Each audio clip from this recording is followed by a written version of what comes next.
Try brainstorming lists. People, favorite foods, french fries, favorite holidays, favorite times of the year, favorite sports.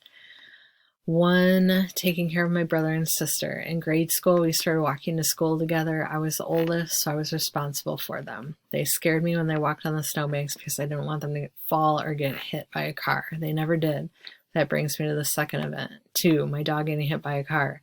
The car didn't hardly even slow down, and they took off down the street. I'll never forget the injustice and my disgust at their cowardice and callousness.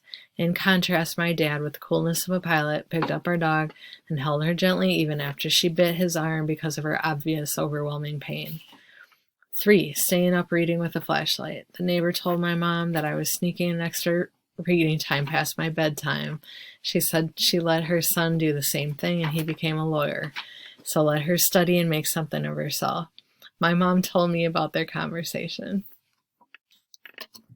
Have fun, students.